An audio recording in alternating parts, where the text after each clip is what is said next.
Някога, преди много години, беден човек намерил древен ръкопис, в който имал само едно изречение. И то гласяло: онзи, който намери на брега на морето горещ камък, той ще получи всичко, което иска от живота и ще сбъдне всички свои мечти. Човекът нямал какво да губи и решил да опита късмета си.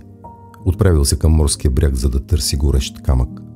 Ходил той, обикалял, вадил камък след камък, но всички били студени и той ги хвърлял обратно в морето. Така минали седмици, месеци, години. Човекът продължавал да търси и един ден, докато отново стоял на брега, докоснал нещо топло. Вдигнал ръка и видял, че държи камък, горещ камък. В този момент по навик, без да се замисли, той го хвърлил обратно в морето. И така от онези древни времена човек ден и нощ търси. Търси щастието, любовта, късмета, успеха и ги намира, дори ги държи в ръцете си, а след това ги захвърля.